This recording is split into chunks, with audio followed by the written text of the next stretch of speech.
पूर्वांचल नामा में आप सभी का स्वागत है।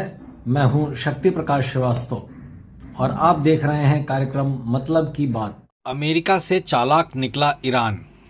अमेरिका दुनिया के अति शक्तिशाली देशों में शुमार है। इन दिनों इजराइल और ईरान के बीच चल रहे युद्ध के बीच जिस तरह उसने अपने को ईरान विरोधी और इजराइल समर्थक के रूप में पेश किया है, उससे ऐसा लगता है कि वो अपने को किंग की भूमिका में स्थापित करना चाहता है। अब तो वो सीधे तौर पर ईरान से युद्ध भी करने लगा है।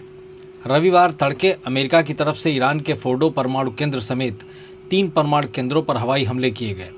मीडिया रिपोर्ट्स के मुताबिक सुरक्षित बंकर में बने फोर्डो परमाणु केंद्र को नष्ट करने के लिए अमेरिका ने शक्तिशाली बस्तर बमों का इस्तेमाल किया है। लेकिन इस मायने में अमेरिका से होशियार निकला ईरान। मिल रही जानकारी पर यकीन करें तो उसने समय रहते फोर्डो परमाणु केंद्र से ज़रूरत भर की चीज़ें कहीं और ट्रांसफ़र करा दी हैं, लिहाजा वहाँ उसको बहुत नुकसान होने की उम्मीद नहीं है। ईरान का यह परमाणु केंद्र ज़मीन से काफ़ी नीचे बनाया गया है। इसका सामान्य मिसाइल हमला कुछ नहीं बिगाड़ सकते। यही वजह है कि जब इजराइल ने इस पर हमला किया था तो इस केंद्र को कोई नुकसान नहीं पहुंचा था। इस बार जब अमेरिका ने स्पेशल श्रेणी के B-2 स्टील्थ बॉम्बर से बंकर बस्टर बमों के जरिए हमला किया तब उसका नुकसान हुआ, क्योंकि बंकर बस्टर बमों का इस्तेमाल सुरंगों और बंकरों को नष्ट करने के लिए ही किया जाता है। जानकारी के मुताबिक अमेरिका ने इस परमाणु केंद्र को तबाह करने के लिए 30,000 पाउंड के 6 बंकर बस्टर बमों का इस्तेमाल किया। अमेरिकी राष्ट्रपति डोनाल्ड ट्रंप ने तो बाकायदे इस परमाणु केंद्र के पूरी तरह तबाह हो जाने की जानकारी भी साझा कर दी। हालांकि खबरों के मुताबिक ईरान द्वारा परमाणु केंद्र से सामान शिफ्ट कर लेने से उसका वो नुकसान नहीं हुआ जिसकी अमेरिका उम्मीद कर रहा था। इस बात की पुष्टि उन तस्वीरों के नाते की जा रही है जिसे 19 और 20 जून को हाई रेजोल्यूशन सैटेलाइट द्वारा खींची गई थी।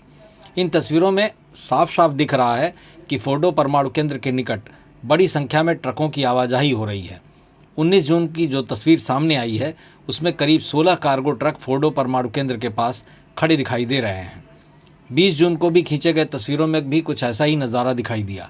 इन तस्वीरों को देखकर यह कहा जा सकता है कि केंद्र से कुछ सामान कहीं भेजा जा रहा है। हालांकि इन तस्वीरों से इस बात का अंदाज़ा लगाना मुश्किल है कि सामानों की शिफ्टिंग में ईरान कामयाब हो पाया कि नहीं, क्योंकि यह भी हो सकता है कि सामान शिफ्टिंग का काम अभी चल ही रहा हो और इस बीच ही अमेरिका ने हमला कर दिया हो। ऐसी स्थिति में अमेरिका का दावा सही साबित हो सकता है।